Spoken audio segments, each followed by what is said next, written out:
제 이름은 이정찬이에요. 올해 54살이 되었어요. 오늘은 제가 살아온 이야기를 들려드리려고 해요.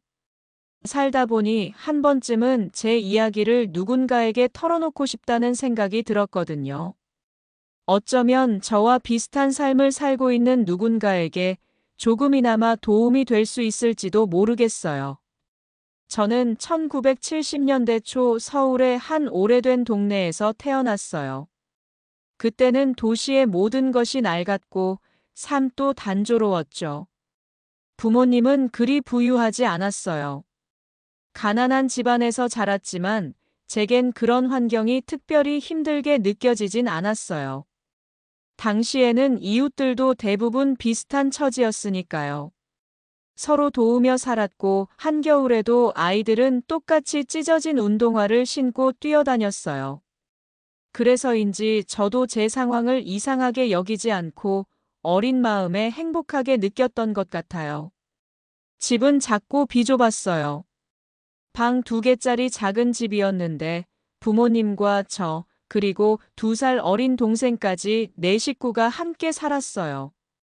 거실이라고 부르기엔 너무 좁은 공간에서 식사를 하고 그 자리에서 텔레비전도 보고 때로는 거기에 이불을 깔고 잠을 자기도 했어요. 어머니는 항상 저와 동생에게 이 정도는 괜찮아.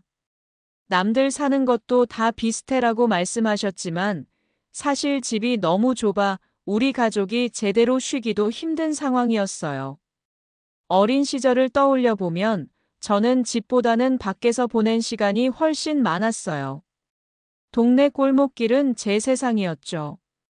지금 생각해보면 참 별것도 아닌 것에 그렇게 즐겁게 웃고 떠들었던 것 같아요. 친구들과 공기놀이를 하고 딱지치기를 하고 낡은 축구공 하나로 해질 때까지 뛰어놀곤 했어요. 공 하나로도 몇 시간을 놀 수 있었으니 그때의 저희는 그저 순수했던 거죠. 하지만 제 어린 시절이 늘 행복하기만 했던 것은 아니었어요. 부모님은 항상 일에 바쁘셨어요. 아버지는 공장에서 일을 하셨고 어머니는 집에서 재봉틀로 옷을 만들어 팔았어요. 아버지는 새벽같이 출근하셔서 밤늦게 들어오셨고 어머니는 하루 종일 재봉틀 앞에 앉아 일하셨죠. 그러다 보니 부모님과 함께 보낸 시간은 거의 없었어요. 아침에 일어나면 아버지는 이미 출근하셨고 밤늦게 오시는 아버지는 제가 자고 난 뒤에야 들어오셨거든요. 어머니 역시 늘 바빴어요. 제가 학교에서 돌아와도 어머니는 재봉틀 소리를 내며 바쁘게 일하셨고 저와 동생은 어머니의 얼굴을 마주보며 이야기를 나누는 일이 드물었어요. 제가 부모님의 손길을 느꼈던 때는 언제였을까요? 글쎄요. 솔직히 기억나지 않아요. 어머니는 늘 바빴고 아버지는 늘 피곤하셨죠. 그런 부모님을 보며 저는 어린 마음에 나름의 책임감을 느꼈던 것 같아요. 동생을 돌보는 일은 자연스레 제 몫이 되었고 집안일도 틈틈이 돕곤 했어요. 어머니는 가끔 저를 보며 우리 정찬이가 참 의젓하다라고 칭찬하셨지만 저는 그 말이 그렇게 기쁘게 들리지는 않았어요. 제가 돕지 않으면 집안이 더 힘들어질 것 같아서 돕는 거였거든요. 그래도 가끔 부모님이 일손을 놓고 우리와 함께 시간을 보내주실 때도 있었어요. 설날이나 추석 같은 명절에는 재봉틀 소리도 멈추고 아버지도 하루 종일 집에 계셨어요. 그땐 우리 가족이 온전히 하나가 되는 날이었죠. 아침부터 어머니는 부엌에서 음식을 준비하셨고 저는 그런 어머니 옆에서 작은 도움이라도 드리려고 노력했어요. 동생과 저는 전을 뒤집거나 설거지를 도왔고 아버지는 재료를 다듬으셨어요. 그렇게 온 가족이 함께 음식을 만들고 나면 작은 식탁에 둘러앉아 웃으며 식사하곤 했죠. 그때의 풍경은 지금도 제 기억 속에 선명히 남아 있어요. 제 아내를 처음 만난 건 대학생 때였어요. 그때 저는 21살 대학 생활에 적응하느라 한창 바쁠 때였죠. 학교에서는 여러 동아리 활동과 학업으로 하루하루를 보내고 있었는데 그녀를 처음 본 건 학교 축제 준비 모임에서였어요. 그날은 날씨가 참 맑았던 기억이 나요. 동아리 선배의 권유로 어쩔 수 없이 참석한 축제 준비 모임에서 그녀를 처음 봤죠. 단정하게 묶은 머리에 깔끔한 옷차림을 한 그녀는 주변 사람들과 대화를 나누며 환하게 웃고 있었어요. 이름은 윤서영이라고 했어요. 경영학과 학생이라서 그동안은 교류가 없었지만 모임에 참여하면서 자연스럽게 대화를 나누게 되었죠. 서영은 활발하고 밝은 사람이었어요. 누군가에게 먼저 다가가고 모두와 쉽게 어울릴 줄 아는 모습이 참 매력적이었죠. 반면 저는 내성적인 편이었기 때문에 그녀처럼 사교적인 사람에게 조금 겁을 먹기도 했어요. 하지만 그녀는 그런 제 성격을 아는지 모르는지 자연스럽게 저에게 말을 걸며 친근하게 대해줬어요. 처음엔 그냥 동아리 활동의 일환으로 만난 사이였지만 시간이 지나면서 그녀와의 대화가 기다려졌어요. 서영은 정말 다양한 이야기를 알고 있었고 사람의 마음을 편안하게 만들어주는 묘한 힘이 있었죠. 제가 어려운 일이나 고민을 털어놓으면 그녀는 따뜻한 말로 저를 위로해줬어요. 그런 그녀의 모습에 점점 끌리기 시작했어요. 축제가 끝난 후에도 우리는 종종 만나서 대화를 나눴어요. 함께 식사를 하거나 학교 근처의 공원에서 산책을 하기도 했죠. 그녀와 시간을 보낼수록 제 마음은 점점 더 깊어졌어요. 어느 날은 서영이 저를 보며 말했어요. 정찬 씨는 참 진지한 사람이네요. 그래서 더 믿음이 가는 것 같아요. 그 말에 저는 묘한 감정이 들었어요. 그녀에게 특별한 사람이 되고 싶다는 마음이 강해졌거든요. 연애를 시작하게 된 건 어느 비 오는 날이었어요. 서영이 갑자기 전화로 저를 불러냈죠. 학교 근처의 작은 카페에서 만난 그녀는 우산도 없이 비를 맞고 있었어요. 왜 우산도 안 챙기고 나왔어? 라는 제 물음에 그녀는 조용히 웃으며 말했어요. 정찬 씨가 올 줄 알았어요. 그 말을 듣는 순간 저는 그녀에게 제 마음을 고백하지 않을 수 없었어요. 서영아, 나 너 좋아해. 우리가 사귀는 게 어떨까? 그녀는 잠시 놀란 듯 하다가 말했어요. 나도 정찬 씨 좋아해요. 그날 우리는 처음으로 서로의 마음을 확인했고, 그날부터 연애를 시작했어요. 연애 시절의 추억은 정말 소중한 기억들로 가득해요. 서영과 함께 학교 근처 떡볶이 집에서 늦은 밤까지 이야기를 나누기도 했고, 도서관에서 함께 공부하며 간식을 나눠 먹던 시간들도 기억에 남아요. 그녀와 함께 있을 때면 세상이 다르게 보였어요. 평소에는 그냥 지나쳤을 작은 일들에서도 행복을 느낄 수 있었거든요. 서영은 저에게 참 많은 걸 가르쳐 줬어요. 늘 긍정적인 태도와 따뜻한 말로 저를 다독여줬죠. 제가 과제를 실패했을 때도 그녀는 이 경험이 나중에 분명 도움이 될 거야. 너무 낙담하지 말라고 말하며 저를 위로해줬어요.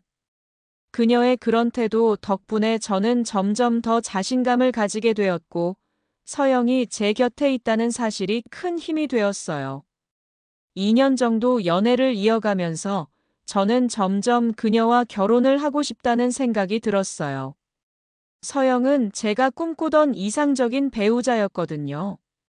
그녀는 따뜻하고 배려심 깊은 사람이었고, 제가 부족한 부분까지도 받아들여주는 넓은 마음을 가졌었어요. 졸업을 앞둔 어느 날, 저는 서영에게 프러포즈를 결심했어요. 소박하지만 진심을 담은 반지를 준비했고, 서울의 야경이 보이는 곳에서 그녀에게 고백했죠. 서영아, 평생 너와 함께하고 싶어. 나랑 결혼해 줄래? 서영은 눈물을 글썽이며 웃었어요. 정찬 씨, 저도 평생 정찬 씨와 함께하고 싶어요. 결혼식은 소박했지만 따뜻했어요. 많은 사람을 초대하지 않고 양가 부모님과 가까운 친구들만 초대한 작은 결혼식이었죠. 그녀는 순백의 웨딩드레스를 입고 제 앞에 섰고 그 순간 저는 이 사람이야말로 제 인생의 동반자라는 확신이 들었어요. 결혼 후 우리는 작은 원룸에서 신혼생활을 시작했어요. 넉넉하지 않은 살림이었지만 함께라는 이유만으로 모든 것이 행복했죠. 아침에 일어나 함께 밥을 먹고 서로의 하루를 응원하며 출근하던 시간들이 참 그립습니다. 그녀는 늘 제게 힘이 되어 주었고 제가 더 나은 사람이 될 수 있도록 끊임없이 격려해 줬어요. 하지만 그 행복이 영원할 것만 같았던 신혼생활도 시간이 지나면서 조금씩 달라지기 시작했어요. 물론 모든 결혼 생활이 그렇듯이 크고 작은 갈등이 생기기도 했죠. 하지만 그 시절에 저는 그것이 큰 문제라고 생각하지 않았어요. 저는 여전히 그녀를 사랑했고 그녀도 저를 사랑한다고 믿었으니까요. 우리의 결혼 생활은 그렇게 평범하면서도 소중한 일상으로 채워져 갔어요. 하지만 그 평범함 속에서 작은 균열들이 조금씩 생겨나고 있었다는 걸 저는 나중에서야 깨닫게 되었어요. 결혼 후 신혼생활을 시작한 우리는 작은 아파트에서 함께 살기 시작했어요. 당시 우리 집은 방 2개의 작은 거실과 부엌이 있는 그다지 넓지 않은 곳이었지만 둘만의 공간이라는 사실이 정말 행복했죠. 이곳에서 함께 만들어갈 새로운 생활에 대한 설렘으로 가득 차 있었어요. 아침에 눈을 떠 옆에 누워있는 아내를 보면 기분이 묘했어요. 우리가 이제 정말 한 가족이 되었다는 게 아직도 실감나지 않았거든요. 서영은 아침잠이 많아서 제가 먼저 일어나는 날이 많았어요. 조용히 주방에 가서 커피를 내리고 그녀가 좋아하는 달걀 프라이와 토스트를 준비했죠. 가끔은 제가 요란한 소리를 내면 서영이 졸린 눈을 비비며 주방으로 나왔어요. 이렇게 시끄럽게 하면 어쩌자는 거야? 라며 농담처럼 잔소리를 하면서도 그녀는 제가 준비한 아침을 맛있게 먹었어요. 결혼 초기에 저는 서영을 위해 작은 이벤트들을 자주 준비했어요. 특별한 날이 아니더라도 퇴근길에 그녀가 좋아하는 꽃을 사오거나 그녀가 좋아하는 디저트를 사와서 함께 먹었죠. 서영은 그런 제 노력에 늘 기뻐하며 웃어줬어요. 정찬 씨는 왜 이렇게 다정한 거야? 이런 사람이랑 결혼해서 내가 참 운이 좋네. 그녀의 그 말 한마디에 하루의 피로가 싹 사라지곤 했어요. 신혼 초기에는 집안일을 나눠서 하자는 이야기가 자연스럽게 나왔어요. 서영은 요리를 좋아했기 때문에 주로 부엌에서 음식을 준비했고 저는 청소나 설거지를 맡았어요. 서영이 요리하는 모습을 보면 참 신기했어요. 그녀는 별다른 재료 없이도 맛있는 음식을 뚝딱 만들어냈거든요. 어떻게 이렇게 잘해? 라고 물으면 그녀는 웃으며 말했어요. 정찬 씨가 먹는 모습을 보면 더 잘하고 싶어지거든. 주말이 되면 우리는 종종 함께 시장에 가곤 했어요. 근처의 재래시장은 늘 사람들로 북적였지만 그런 분위기가 참 좋았어요. 손을 잡고 다니며 필요한 재료를 사거나 시장 한 구석에서 떡볶이와 어묵을 먹으며 웃고 떠드는 시간들이 정말 소중했어요. 서영은 시장에서 물건을 살 때마다 상인들과 친근하게 대화를 나눴는데 그 모습이 참 사랑스럽게 느껴졌죠. 결혼 초기에는 여행도 자주 다녔어요. 둘 다 바쁜 직장 생활을 하고 있었지만 주말이나 휴가를 틈타 가까운 곳이라도 다녀오려고 노력했어요. 첫 여행지는 강릉이었어요. 바닷가가 보이는 작은 펜션을 빌려서 이틀을 보냈는데 정말 행복했어요. 아침에 함께 바닷가를 산책하고 근처 카페에서 커피를 마시며 미래에 대해 이야기했죠. 우리 나중에 아이가 생기면 이곳에 다시 오자. 서영이 그렇게 말했을 때 저는 그 약속이 이루어질 거라 믿었어요. 집에서는 작은 일들도 다 특별하게 느껴졌어요. 예를 들어, 소파에 앉아 함께 영화를 보는 시간이 정말 좋았어요. 서영은 로맨틱 코미디를 좋아했지만 저는 액션 영화를 좋아했거든요. 그래서 번갈아가며 서로가 좋아하는 영화를 보기로 했어요. 가끔 그녀가 이건 너무 폭력적이잖아. 재미없어. 라며 투덜거릴 때도 있었지만 결국 끝까지 영화를 봐줬어요. 반대로 제가 그녀가 고른 로맨틱 코미디를 보면서 이건 너무 뻔하지 않아? 라고 하면 그녀는 그게 이 장르의 매력이야. 라며 웃었죠. 서영과 함께 보내는 시간은 그 자체로 특별했어요. 저녁 식사를 마친 후에는 가끔 음악을 틀어놓고 둘이 거실에서 춤을 추기도 했어요. 저는 춤을 잘 추지 못했지만 서영은 그런 저를 끌어주며 자연스럽게 리드해줬어요. 춤은 기술이 아니라 마음이야, 정찬 씨.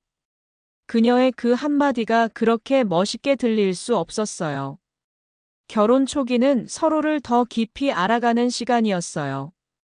물론 작은 다툼도 있었죠.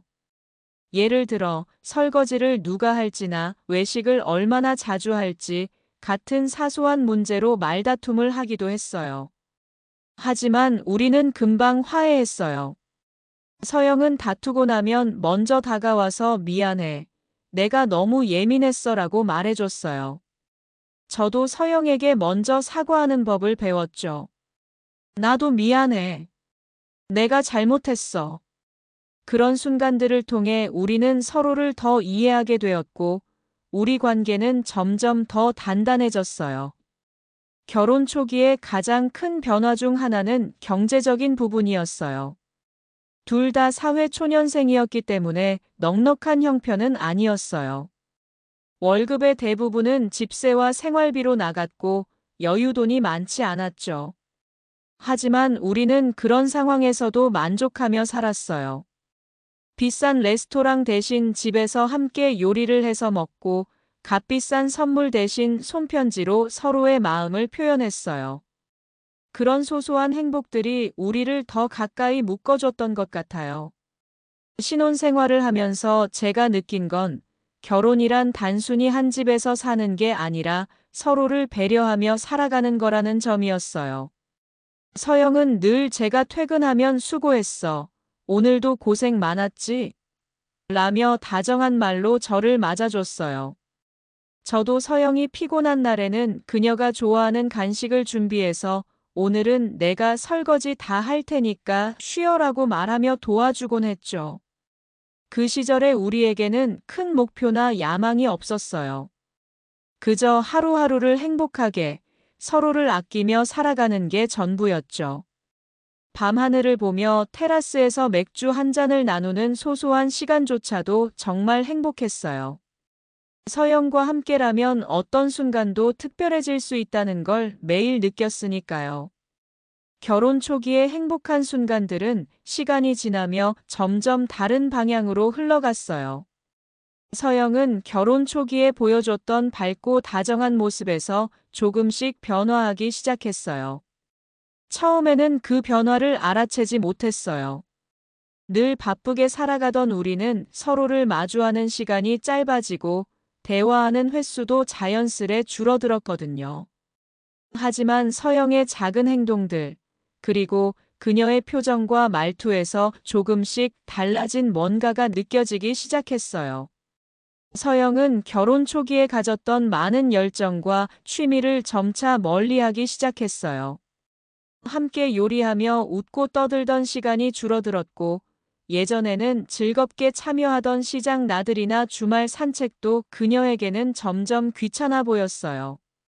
처음에는 단순히 피곤해서 그러겠지, 혹은 회사에서 힘든 일이 있나 보다 하고 이해하려고 했어요. 괜찮아. 요즘 많이 힘들어 보여. 제가 이렇게 물으면 서영은 대개 아니야. 그냥 좀 피곤해서 그래. 별일 아니야. 라고 대답했어요. 하지만 그런 모습이 반복되다 보니 저도 점점 걱정이 되었죠. 서영의 변화는 집안에서도 점점 뚜렷해졌어요. 이전에는 집안일을 나눠서 하던 그녀가 점점 자신의 일을 줄이기 시작했어요. 제가 주말에 청소를 하거나 빨래를 널고 있으면 서영은 침대에 누워서 핸드폰만 들여다보고 있곤 했죠. 오늘은 내가 다 할게. 너 좀 쉬어. 라고 몇 번 말했지만 제 말이 늘 진심은 아니었어요. 왜냐하면 그런 상황이 반복되면서 제 안에서도 답답한 마음이 커졌으니까요. 그 답답함은 결국 말다툼으로 이어졌어요.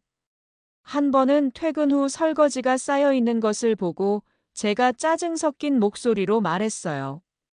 서영아, 오늘 하루 종일 뭐 했어?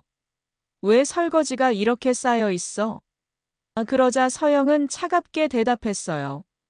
나도 피곤해. 왜 나한테만 이런 걸 다 떠넘기는데? 그날의 싸움은 예상보다 더 커졌어요. 서로가 서로에게 쌓아왔던 불만들이 한꺼번에 터져나온 것 같았어요. 예전에는 안 그랬잖아. 우리 같이 하기로 했잖아. 라고 말하는 제 목소리에는 분명 실망과 서운함이 섞여 있었죠. 서영의 태도는 점점 더 냉담해졌어요. 때로는 제가 퇴근해서 집에 들어가면 그녀가 집에 없는 경우도 있었어요. 어디 갔었어? 라고 물으면 그녀는 간단히 친구 만나고 왔어. 라고 대답하곤 했어요. 하지만 그 대답에도 어딘가 거리가 느껴졌어요. 서영은 점점 저와의 시간을 피하는 것처럼 보였어요. 갈등은 작은 일들에서도 불거지곤 했어요. 예전에는 서로의 취향을 존중하며 함께 즐기던 일들이 이제는 말다툼의 원인이 되었죠. TV 채널 하나를 고르는데도 의견 충돌이 잦아졌어요. 왜 내가 보고 싶은 것만 봐? 라며 서영이 짜증을 내면 저도 모르게 내가 먼저 골랐잖아. 라며 맞받아쳤어요. 작은 말다툼이 큰 싸움으로 번지기도 했어요. 결혼 초기에 우리가 소중히 여겼던 소통과 배려는 점점 희미해졌어요. 처음에는 제가 더 적극적으로 다가가려고 했어요. 서영에게 무슨 일이 있으면 말해줘. 내가 들어줄게. 라고 몇 번이고 이야기했어요. 하지만 그녀는 늘 아무 일도 아니야. 라고 말하며 대화를 피했어요. 그녀의 침묵은 저를 더 답답하게 만들었고 결국 저 역시 점점 서영과의 대화를 줄이게 되었어요. 서영의 변화는 단순히 피로감이나 스트레스 때문만은 아닌 것처럼 보였어요. 그녀의 말투와 태도에서 느껴지는 감정의 거리감이 점점 커졌어요. 우리는 같은 집에 살고 있었지만 서로 다른 세상에 있는 것 같았어요. 그녀는 제가 알던 서영이 아니었고, 저 또한 예전의 저와는 달라져 있었던 것 같아요. 시간이 지나면서 서영의 행동에서 이상한 점들이 느껴지기 시작했어요. 퇴근 후 늦게 들어오는 날이 늘었고, 주말에도 집에 있는 시간이 줄어들었어요. 제가 어디 갔다 와? 라고 물으면 그녀는 친구 만나고 왔어. 라고 간단히 대답했어요. 하지만 그런 대답에 어느 순간 의문이 들기 시작했어요. 정말 친구를 만나러 간 걸까? 아니면 무언가를 숨기고 있는 걸까? 하루는 서영의 휴대폰에 계속해서 문자가 오는 걸 보게 되었어요. 그녀는 급하게 휴대폰을 집어들고 방으로 들어가더라고요. 저는 아무렇지 않은 척했지만 그 장면이 머릿속에서 떠나지 않았어요. 그녀에게 직접 묻고 싶었지만 그럴 용기가 나지 않았어요. 만약 제가 틀렸다면 괜한 의심으로 더 큰 싸움이 일어날까 두려웠거든요. 서로 간의 신뢰가 점점 무너지는 것을 느꼈어요.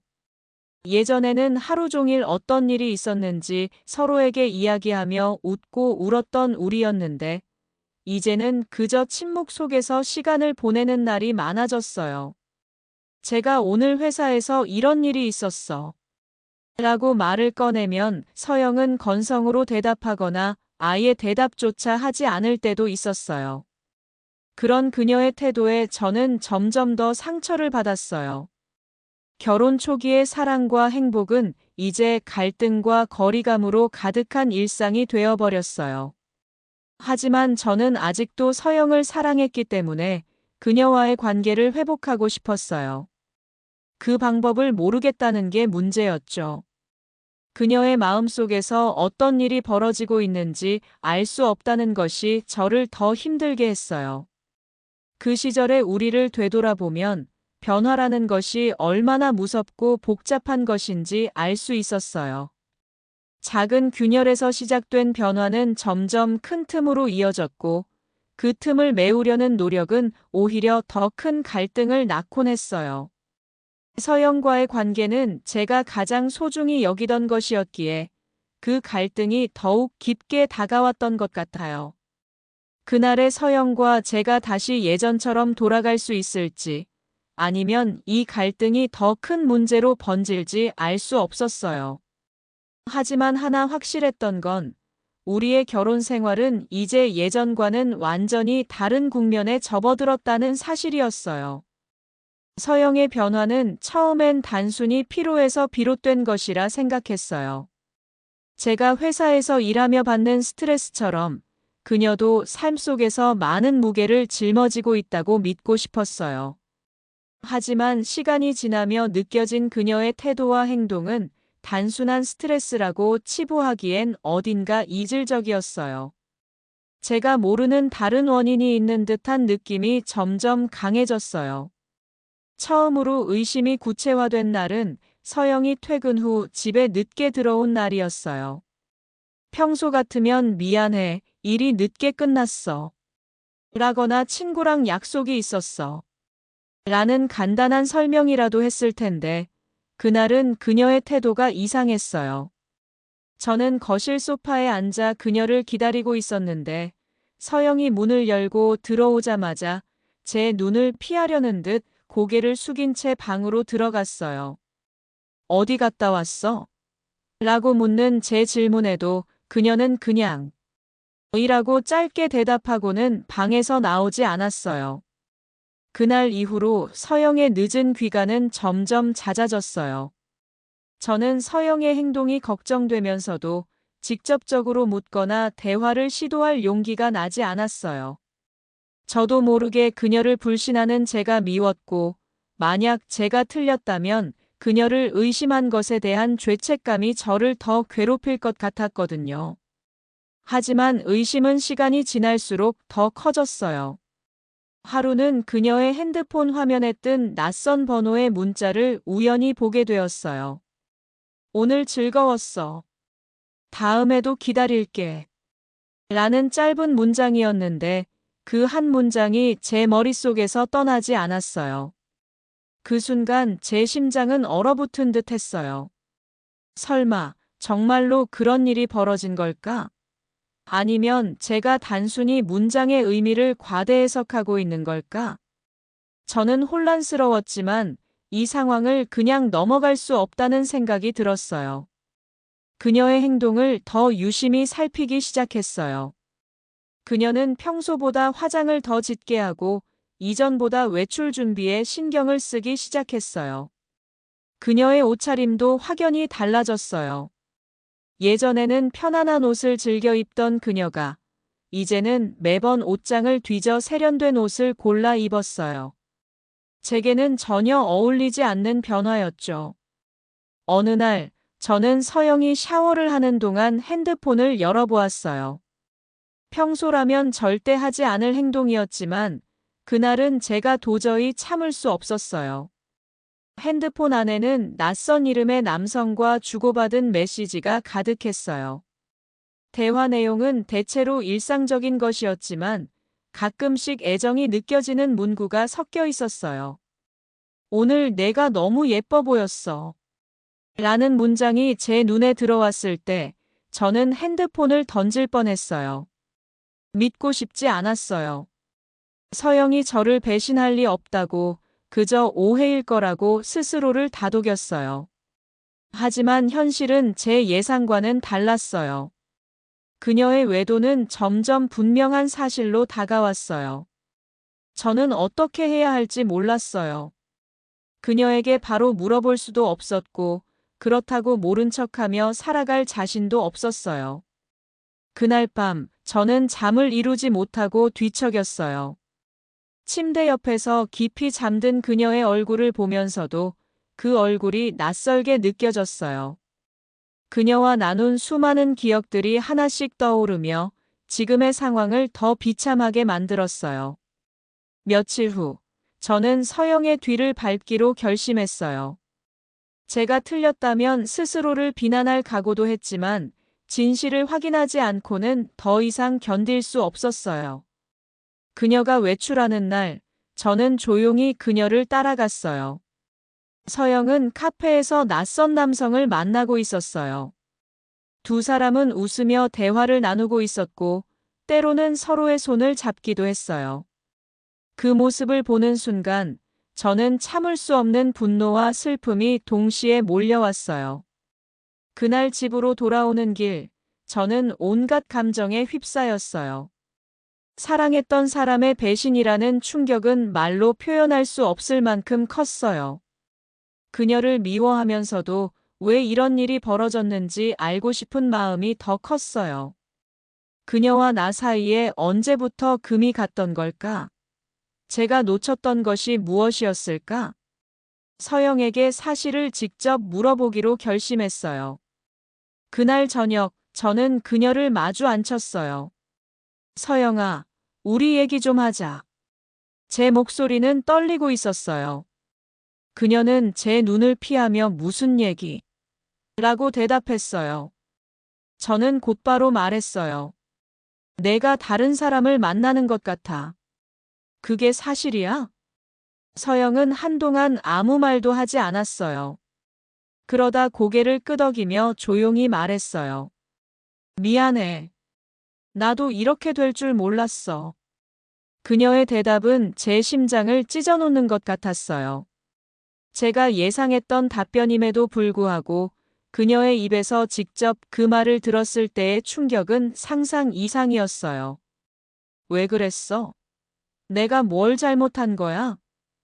저는 그녀에게 묻고 싶었던 모든 것을 쏟아냈어요.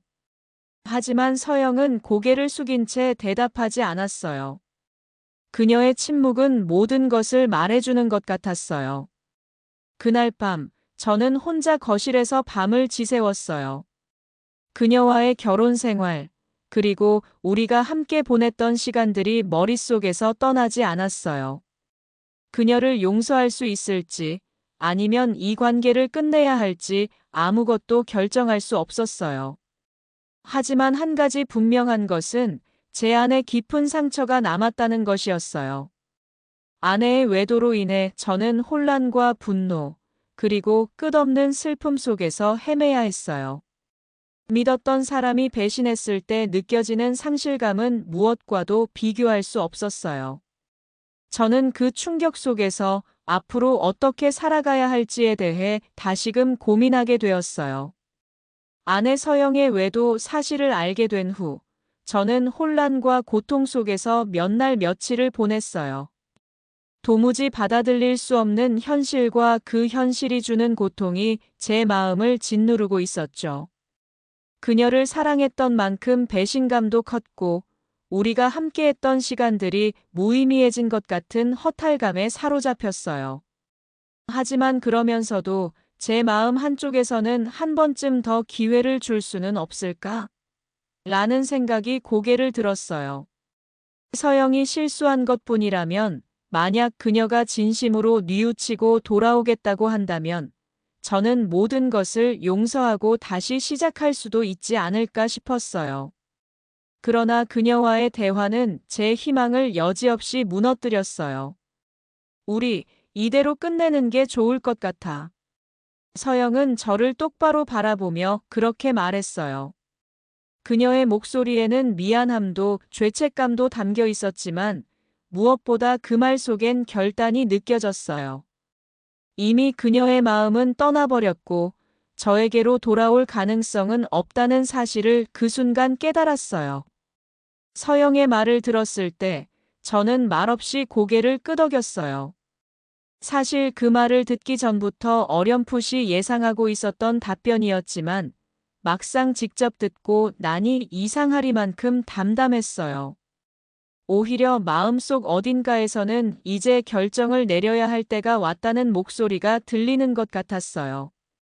이혼이라는 단어가 처음으로 제 머릿속에 구체적으로 자리 잡았어요. 결혼 생활 동안 힘들었던 순간들도 많았지만 그래도 우리는 나름대로 서로를 사랑했고 함께 웃었던 날들이 있었어요. 그 모든 걸 한순간에 포기하고 끝내는 것은 쉬운 일이 아니었어요. 하지만 서영의 외도와 그 이후 그녀의 태도를 보며 이제는 끝을 맺어야겠다는 생각이 들었어요. 결정을 내리고 나니 오히려 마음이 조금은 가벼워졌어요. 물론 서영과 함께했던 추억들이 떠오를 때마다 가슴 한편이 아려왔지만 더 이상 그녀와의 관계를 유지하려 애쓰며 고통받는 것보다는 새로운 길을 선택하는 것이 맞다고 느꼈어요. 이혼을 결심한 후 저는 서영과 다시 대화를 나누기로 했어요. 대화는 차분하게 시작됐지만 감정적인 부분에서는 여전히 쉽지 않았어요. 우리 둘 다 힘들지만 이렇게 끝내는 게 맞을 것 같아. 제 말에 서영은 고개를 끄덕이며 동의했어요. 미안해. 너에게 상처를 준 걸 알아. 하지만 나도 더 이상 이렇게는 살 수 없을 것 같아. 그녀의 말은 진심이 담겨 있었지만 그 진심이 저를 더 아프게 했어요. 이혼 절차는 생각했던 것보다 더 복잡하고 힘들었어요. 감정적으로도 그렇고 법적으로도 해결해야 할 것들이 너무 많았어요. 특히 재산 분할 문제에서는 몇 번이나 다툼이 있었어요. 저는 서로 합의해서 깔끔하게 끝내고 싶었지만 서영은 의외로 현실적인 부분에 더 많은 관심을 두고 있었어요. 그녀는 제가 가진 재산의 반 이상을 요구했어요. 서영아, 이렇게까지 해야 해? 우리가 그래도 오랜 시간을 함께 보냈는데 최소한의 예의는 지켜줘야 하지 않아? 제 말에도 그녀는 고개를 저으며 자신의 주장을 굽히지 않았어요. 미안하지만 난 내 몫을 찾고 싶어. 너도 알잖아. 나도 이 결혼 생활에서 희생한 게 많아. 그녀의 말이 틀린 것은 아니었지만 그 순간 저는 씁쓸함을 느꼈어요.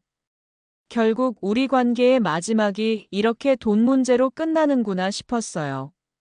한때는 서로를 사랑하며 모든 것을 나눌 수 있을 것 같았던 우리가 이제는 서로의 몫을 따지며 싸워야 하는 상황이 된 것이 너무나 비참했어요. 변호사를 통해 협의 이혼 절차를 진행하는 동안 저는 제 스스로를 돌아볼 시간이 많았어요. 어디서부터 잘못된 걸까? 라는 질문이 머릿속에서 떠나지 않았어요. 제 자신에게도 문제가 있었을까요? 서영이 외도로 인해 저를 배신한 것은 사실이지만 결혼 생활 속에서 제가 놓치고 있었던 것들은 무엇이었는지 되돌아보게 되었어요. 결국 몇 달간의 협의 끝에 우리는 이혼 서류에 도장을 찍었어요. 서류에 서명하는 순간 제 마음에는 참담한 슬픔과 동시에 이상한 안도감이 스쳤어요. 오랜 시간 고통 속에서 얽혀있던 관계를 마침내 풀어냈다는 사실에 홀가분함을 느꼈지만 사랑했던 사람과의 모든 인연이 이렇게 끝났다는 사실에 깊은 상실감이 몰려왔어요. 법적으로 모든 절차가 마무리된 날, 저는 혼자 집으로 돌아와 술을 한 잔 기울였어요. 텅 빈 집안은 유난히 조용했고 서영이 떠난 자리가 적나라하게 드러나 보였어요. 그녀의 물건들이 하나씩 사라지고 난 공간은 우리가 함께했던 추억이 사라진 자리처럼 허전하게 느껴졌어요. 하지만 저는 그 허전함 속에서 오히려 새로운 다짐을 했어요. 이혼이라는 선택은 힘들었지만 그 선택을 통해 저는 새로운 시작을 할 수 있다는 가능성을 발견했어요. 이제는 과거의 상처에서 벗어나 저 자신만을 위한 삶을 살아가기로 결심했어요. 물론 아직도 마음 한구석에는 아픔이 남아 있었지만 저는 그 아픔을 딛고 앞으로 나아가야 한다는 것을 알고 있었어요. 그렇게 저는 서영과의 결혼 생활을 마무리 짓고 제 인생의 새로운 장을 열 준비를 하기 시작했어요. 이혼 후 제 삶은 마치 뒤집어진 것 같았어요. 그동안 함께 살았던 집은 텅 비어 있고 제 마음속도 마찬가지였어요. 서영과의 결혼 생활 동안 쌓였던 감정들이 한꺼번에 무너지며 저는 무엇을 해야 할지 몰라 허우적거렸어요. 물론 이혼을 결심한 것은 제 선택이었지만 막상 그 결정을 내고 나니 그 선택이 가져온 공허함을 온전히 감당하기 어려웠어요. 처음 몇 주 동안은 그저 아무것도 하지 않고 하루하루를 보냈어요. 아침에 일어나면 무엇을 해야 할지 모르겠더라고요. 이전에는 서영과 함께 아침을 먹고 하루를 시작하는 것이 제 일상이었는데, 이제는 그런 작은 일조차도 부재한 상태에서 혼자서 시간을 보내야 했어요. 그때마다 스스로에게 물었어요. 이게 정말 나인가? 그동안 가족을 위해 살았던 시간들이 마치 다른 사람의 살처럼 느껴졌어요. 저는 제 일상에 무엇인가를 채워 넣어야 한다는 압박감을 느꼈어요. 그러나 마음이 그렇게 쉽게 움직이지 않더라고요. 어떤 일에 몰두할 수 있을 것 같았지만 그 순간마다 지난 날들이 떠올랐고 그 기억들이 다시 제 발목을 잡았어요. 서영과 함께한 시간들이 다시 저를 괴롭혔죠. 그렇게 지루한 나날이 지나가고 있었는데 어느 날 친한 친구로부터 전화를 받았어요. 그 친구는 이혼 후에 무엇을 할 것인지, 어떻게 지낼 것인지 걱정하며 전화를 걸어왔죠. 그 친구는 언제나 저의 고민을 들어주던 사람이었어요.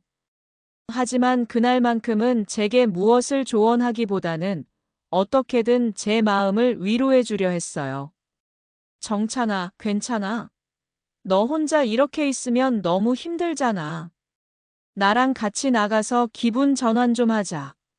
친구의 말에 저는 잠시 망설였어요. 그동안 한 번도 혼자서 외출을 하지 않았고 언제나 서영과 함께였기 때문이에요. 하지만 결국 친구의 제안을 받아들였고 우리는 함께 저녁을 먹으러 나갔어요.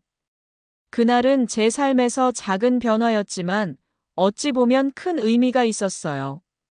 처음에는 그저 허탈한 마음으로 친구와 대화를 나누었지만 점차 그 대화 속에서 제 자신에 대해 생각하게 되었어요. 친구는 제게 계속해서 너 자신을 돌보라며 위로했어요.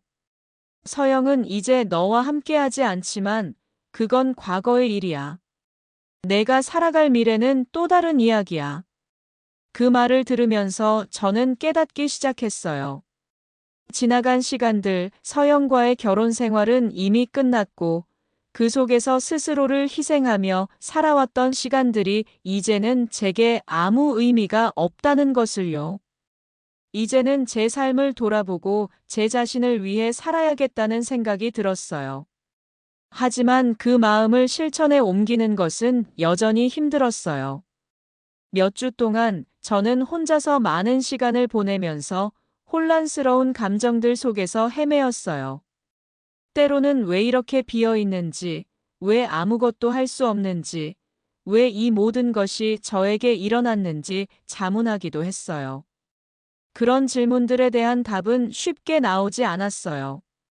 이혼이라는 큰 결정을 내렸지만 그 이후에도 마음속에서 해결되지 않은 감정들은 계속해서 저를 붙잡고 있었어요. 가끔은 서영과의 추억이 떠올랐어요.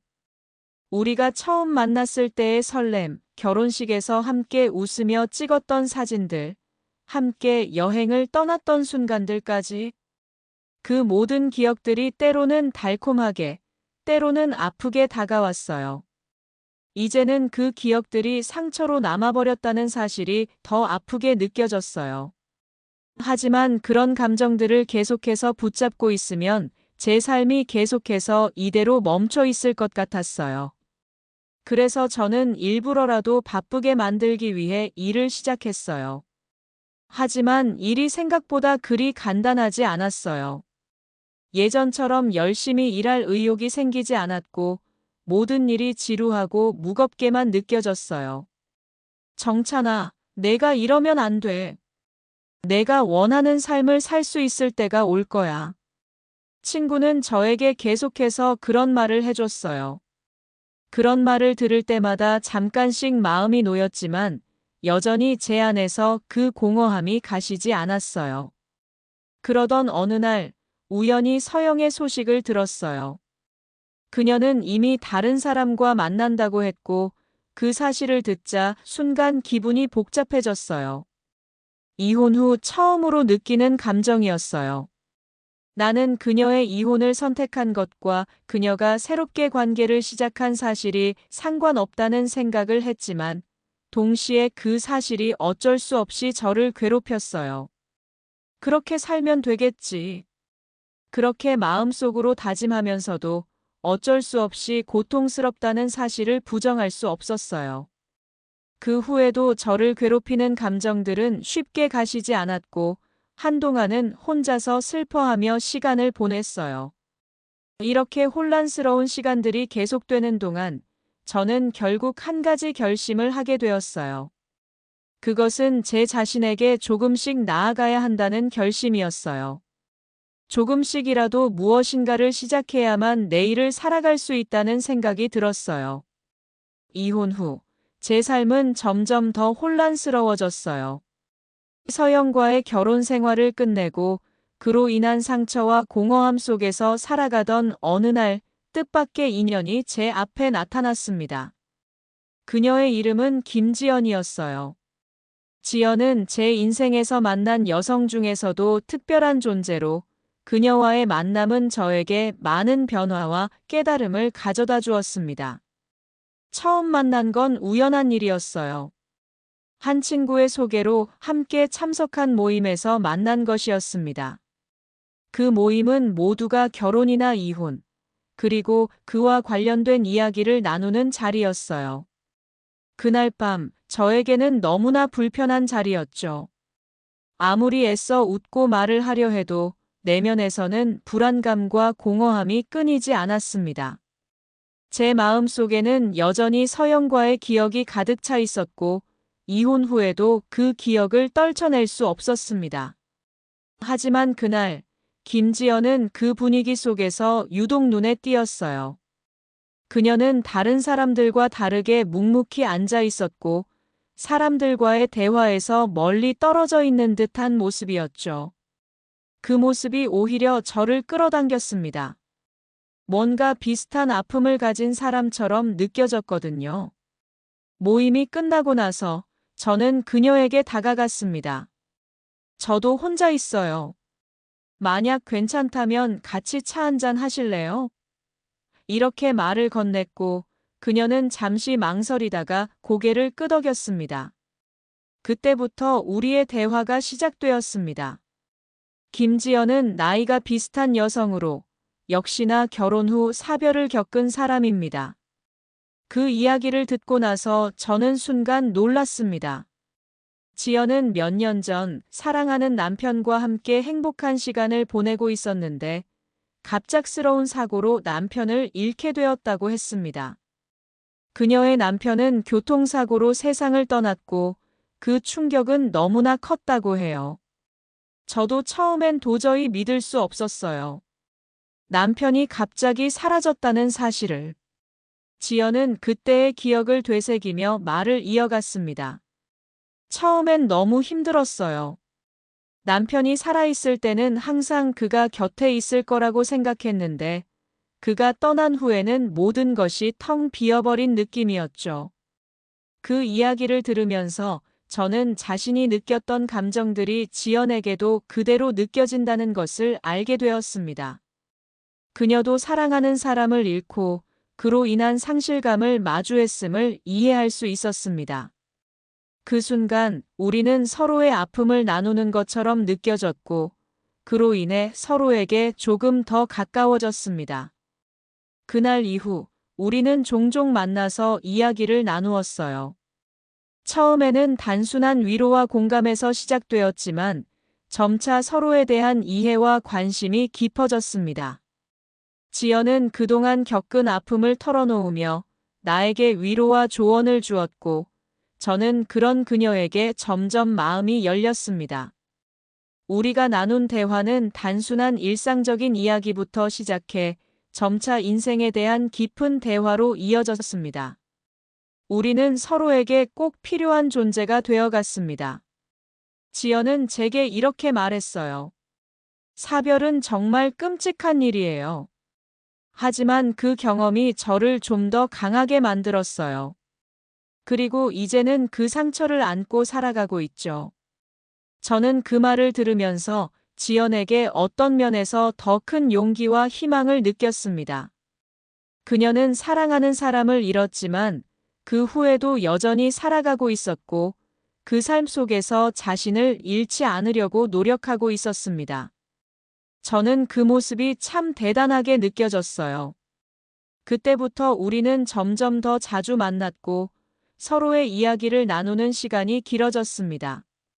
지연은 그런 대화들 속에서 내면의 평화를 찾으려 했고, 저는 그녀의 강한 의지에 큰 감명을 받았습니다. 그녀가 내게 던진 조언들은 늘 진심이었고, 그 말들이 제 마음에 울림을 주었어요. 우리가 만날 때마다 저는 그녀가 느끼는 감정들을 조금씩 이해하고 그 고통이 어떤 것인지도 조금씩 알게 되었습니다. 어느 날 우리는 차를 마시면서 그녀의 이야기를 더 자세히 들을 수 있었습니다. 사실 처음에는 남편이 돌아가고 나서 많이 혼자였어요. 누구에게도 내 아픔을 다 이야기할 수 없었죠. 지연은 고백하듯 이야기했어요. 그러다 어느 날 제가 이제 이 세상에서 살아가야 한다는 걸 깨달았어요.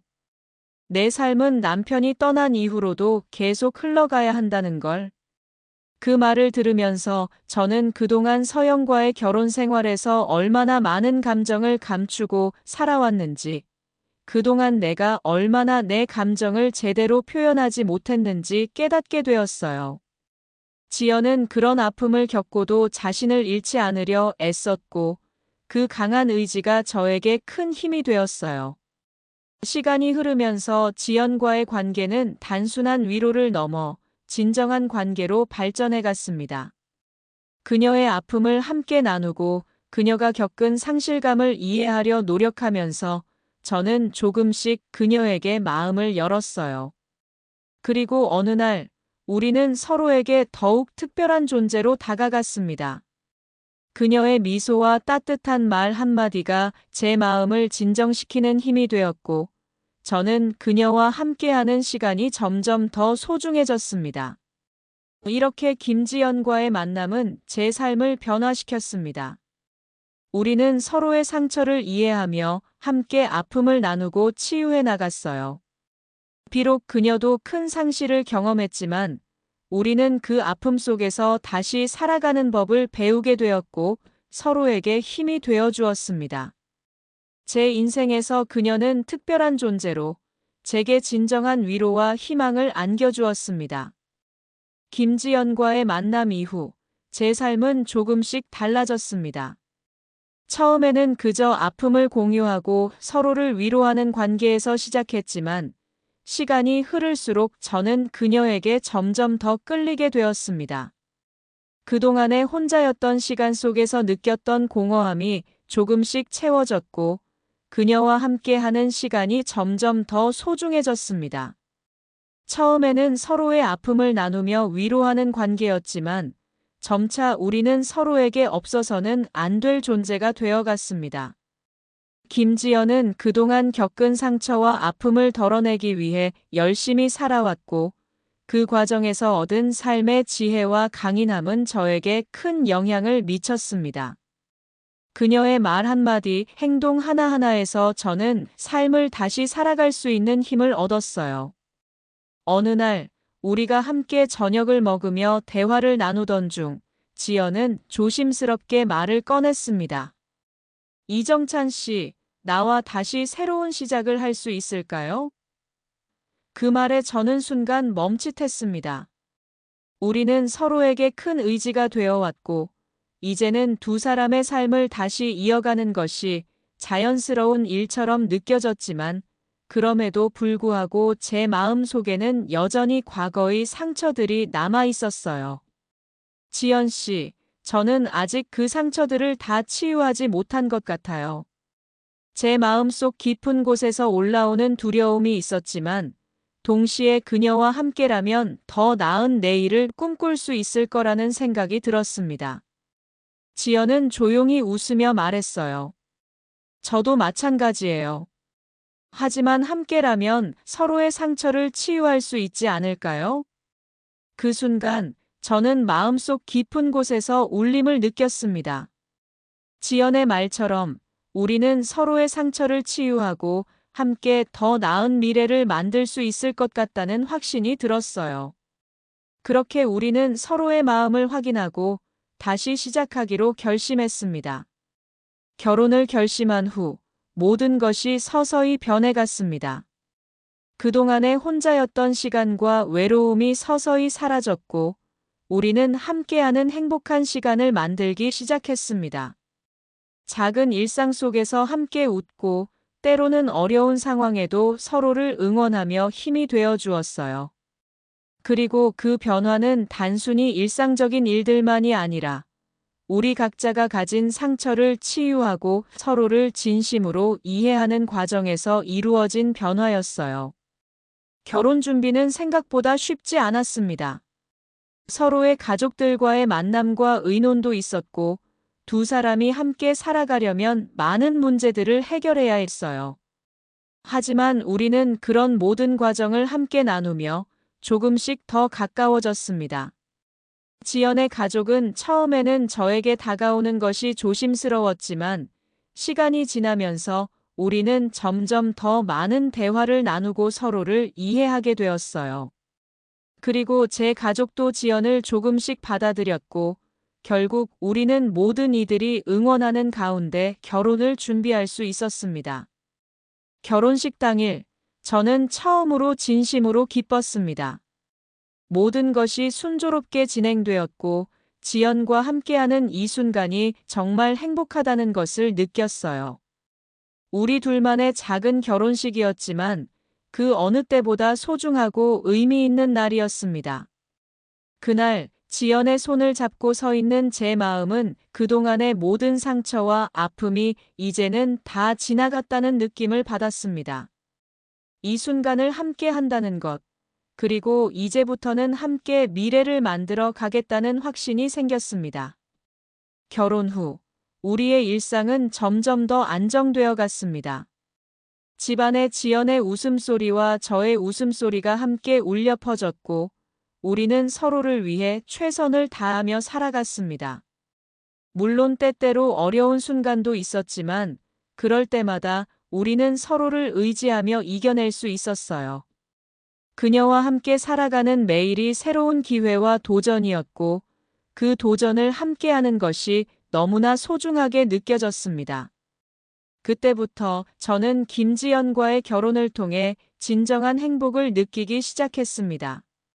서영과의 결혼이 끝나고 상처와 후회만 남았던 삶이었지만 지연과의 결혼은 정말 다른 의미가 있었어요.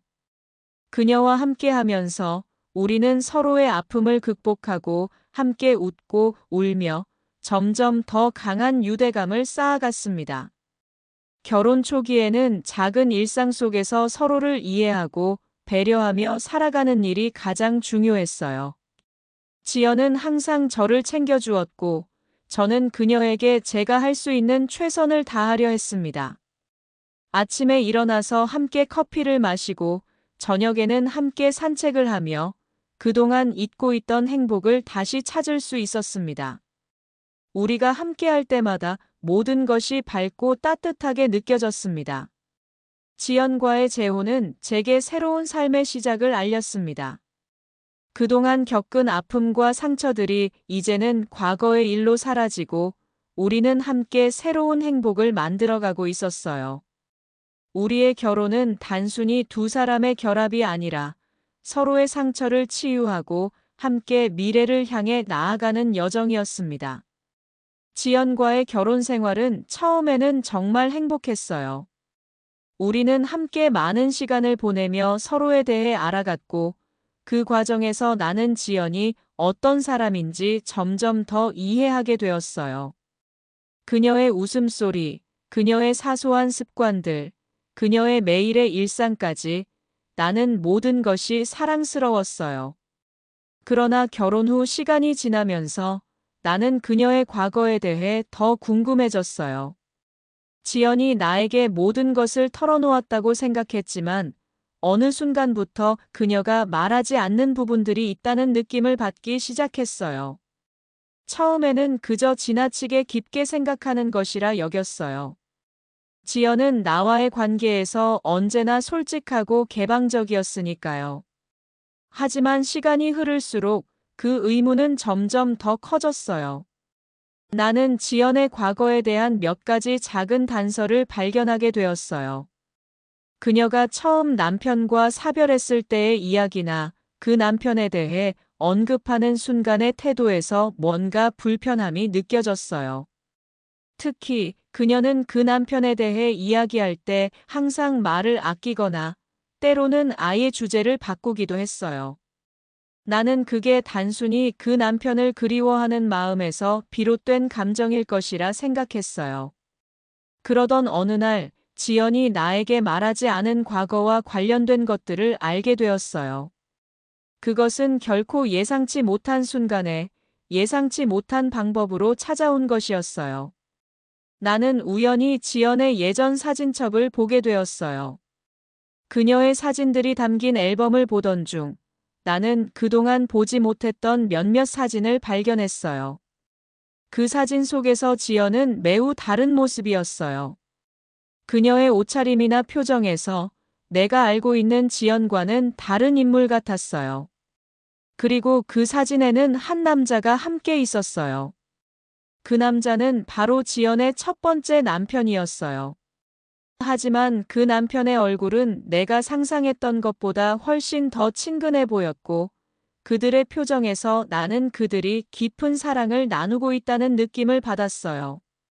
그때부터 나는 지연에게 그녀의 과거에 대해 더 알고 싶다는 생각을 하게 되었어요. 나는 조심스럽게 물어보았어요. 지연, 이 사진 속 사람은 누구야? 지연은 처음에는 잠시 멈칫하더니 그 후엔 살짝 웃으며 대답했어요. 그 사람은 내가 첫 번째로 사랑했던 사람, 그리고 내 남편이었어요. 하지만 그 말 뒤에 숨겨진 감정은 내가 예상한 것보다 훨씬 더 복잡해 보였어요. 지연은 더 이상 그 남편에 대해 이야기하려 하지 않았어요. 그녀는 나에게 그 남편의 죽음에 대해서도 거의 말을 하지 않았어요. 그녀의 말없는 대답은 나를 더욱 궁금하게 만들었어요.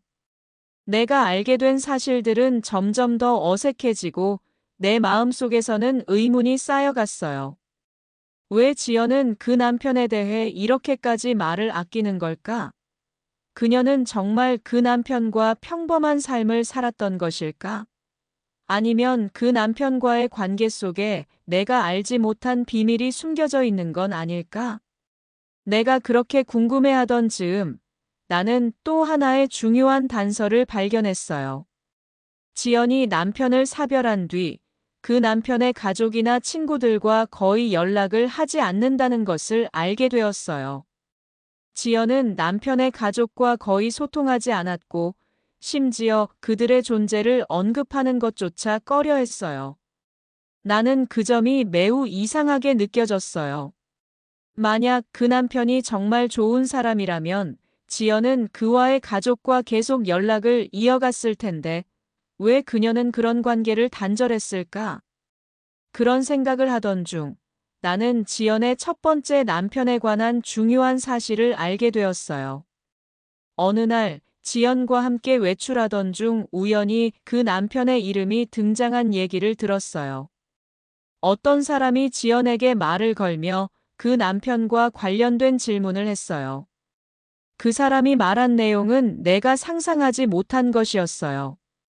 그 남편은 사실 농약을 먹고 죽었고 그것이 단순한 사고가 아니었다는 것이었어요.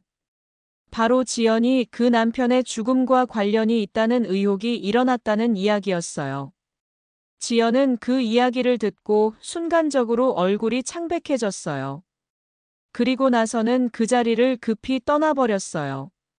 나는 그때부터 지연의 과거에 대해 더욱 강하게 의문을 가지게 되었어요.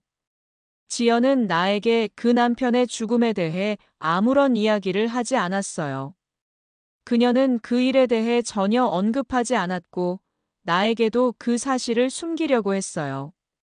그런데 나는 점점 더 그 의혹을 풀어야겠다는 생각이 들었어요.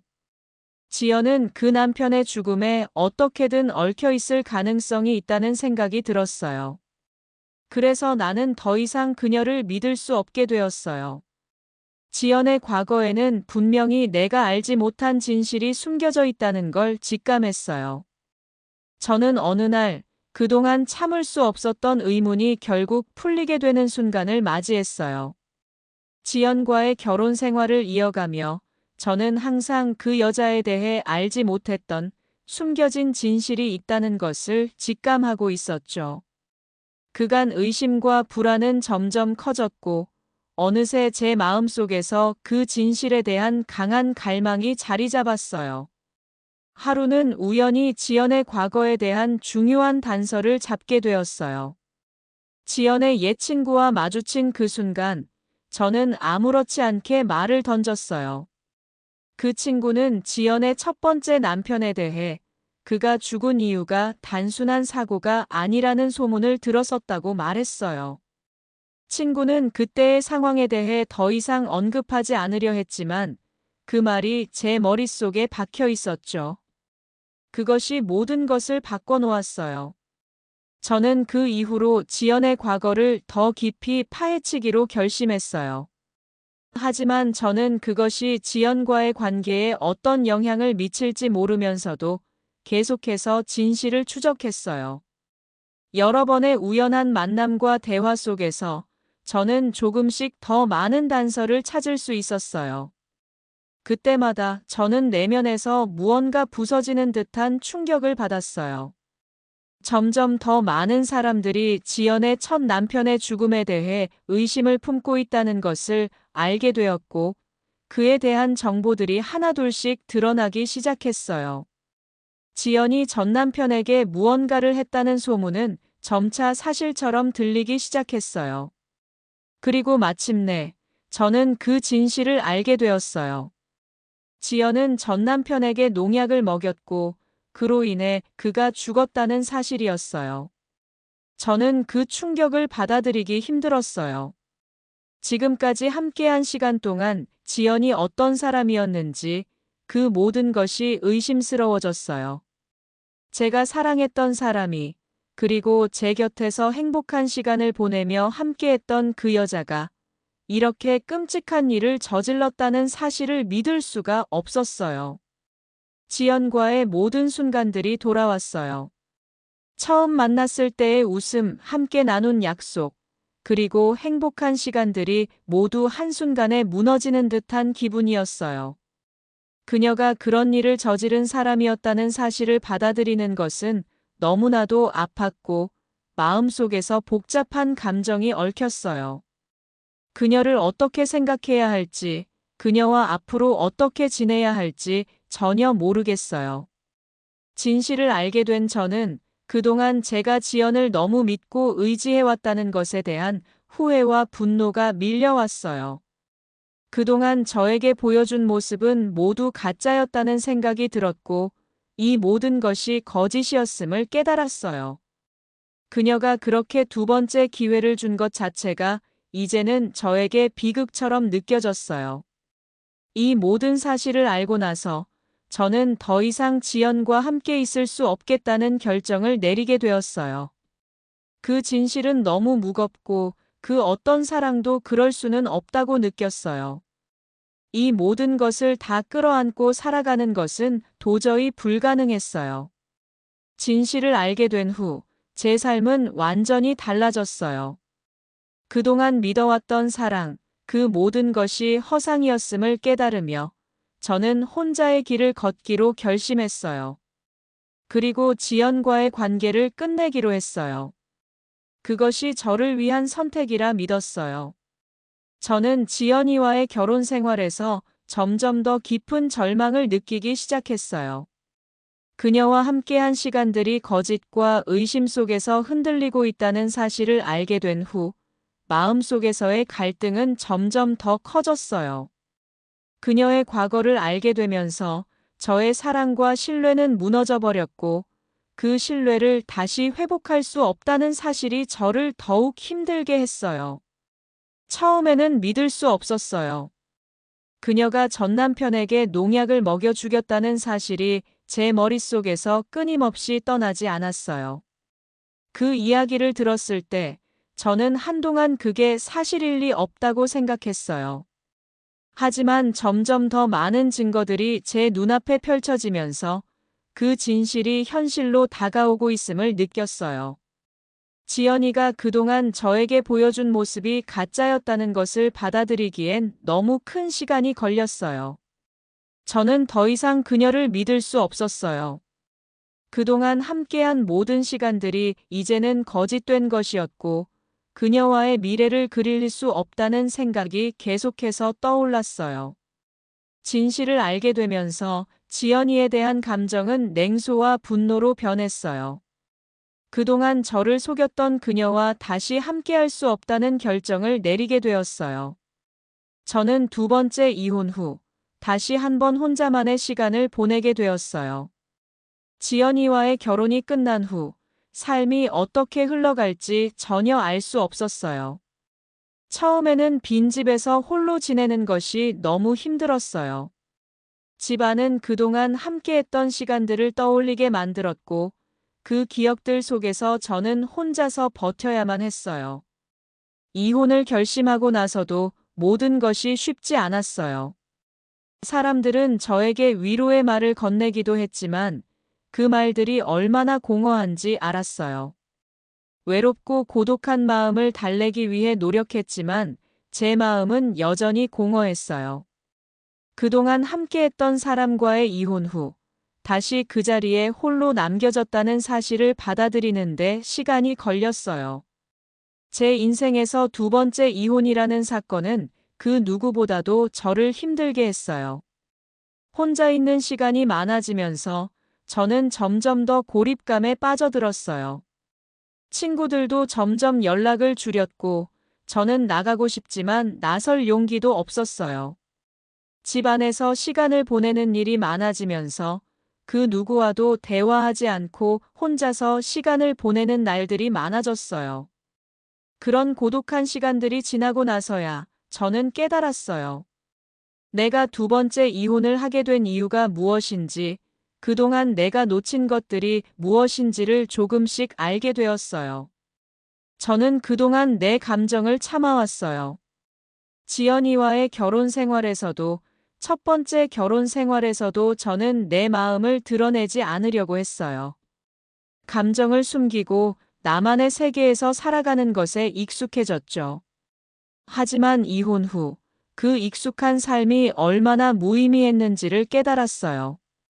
혼자서 시간을 보내면서 나는 결국 내 자신을 돌아보게 되었어요. 이제 나는 나를 위한 삶을 살아야 한다는 사실을 알게 되었어요. 그 고독 속에서 나 자신과 다시 마주했어요. 이혼 후 고독한 삶을 살아가는 것은 어려운 일이었어요. 모든 것들이 낯설고 혼자서 해야 할 일이 많았어요. 그러나 그 고독한 시간이 지나면서 저는 제 자신을 좀 더 잘 알게 되었어요. 비록 고독이 힘들었지만 그것이 제 성장의 과정이었다는 걸 깨달았어요. 새로운 시작을 맞이하는 것은 언제나 쉽지 않은 일이에요. 특히 두 번의 이혼을 겪고 인생의 많은 부분에서 상처를 받았을 때는 그 시작이 더욱 두렵고 막막하게 느껴졌어요. 그러나 저는 그동안의 고독을 겪으면서 삶을 다시 시작해야겠다고 결심하게 되었어요.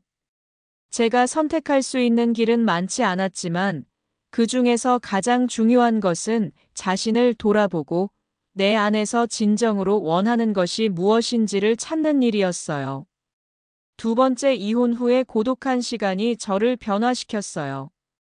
혼자 지내면서 나는 나 자신에게 무엇을 기대하고 무엇을 원하는지에 대해 깊이 생각할 수 있는 시간을 가졌어요. 그동안은 다른 사람의 기대에 맞추려 했고 주변 사람들의 말을 따르려 했어요. 하지만 이제는 내가 내 삶의 주인공이 되어야 한다는 것을 깨달았어요. 내 인생을 다시 시작하려면 우선 내가 무엇을 원하고 무엇을 할 수 있는지 생각해 봐야 했어요. 첫 번째로 저는 제 자신의 감정을 다시 돌아보기 시작했어요.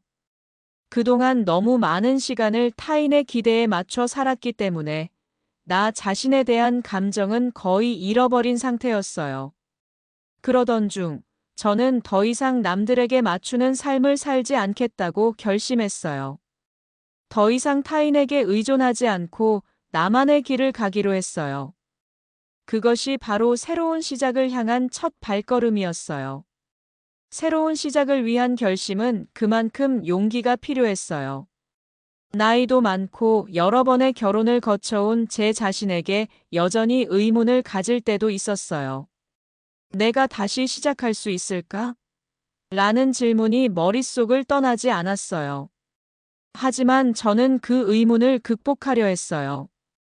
혼자서 살아가는 것이 두렵기도 했지만 그 두려움을 이겨내지 않으면 앞으로 나아갈 수 없다는 것을 알았어요. 결심을 한 후 저는 제 삶을 조금씩 변화시키기로 했어요.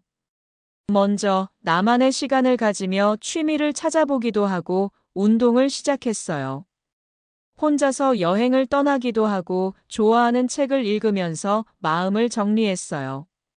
그동안 잊고 지냈던 나만의 취미와 관심사를 다시 찾기 시작했어요. 그 과정에서 저는 내면적으로 큰 변화를 겪었어요. 더 이상 타인과의 관계에서만 의미를 찾으려 하지 않고 내 자신과의 관계에서도 만족을 느끼기 시작했어요. 물론 새로운 시작은 쉬운 일이 아니었어요. 저는 여전히 많은 불안과 두려움에 쌓여 있었어요. 과거의 상처와 실망을 잊을 수 없었고 다시는 실수하고 싶지 않았어요. 하지만 시간이 지나면서 저는 그 상처들을 치유할 수 있는 방법을 찾게 되었어요. 나 자신에게 위로의 말을 건네고 과거의 잘못된 선택들을 받아들이면서 앞으로 나아갈 수 있는 힘을 얻었어요. 그렇다고 해서 모든 것이 바로 해결된 것은 아니었어요. 여전히 고독을 느낄 때도 있었고 불안한 감정이 올라올 때도 있었어요. 하지만 이제는 그런 감정들에 휘둘리지 않기로 결심했어요. 내 인생은 내가 만드는 것이니까요. 과거의 실패에 얽매이지 않고 나만의 삶을 살아가기로 했어요.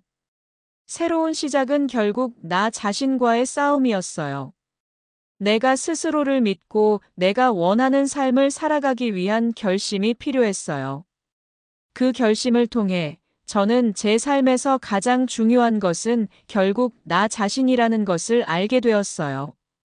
저는 제 이야기를 통해 여러분께 작은 위로와 용기를 전달하고 싶었어요. 우리가 겪는 어려움은 결국 우리를 더 강하게 만들고 결국은 더 나은 미래를 위한 준비 과정일 뿐이에요. 그러니 지금 어려운 상황에 있다고 느끼는 분들이 있다면 절대 포기하지 마세요. 여러분은 분명히 더 나은 내일을 맞이할 자격이 있어요. 저는 이 글을 마치며 여러분이 각자의 길에서 빛나는 순간들을 맞이하기를 진심으로 기원해요. 삶은 때때로 어렵고 고통스러울 수 있지만 그 속에서 우리가 찾을 수 있는 의미와 성장 또한 크다는 것을 믿어요.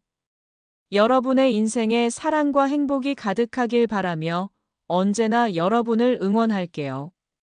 감사합니다.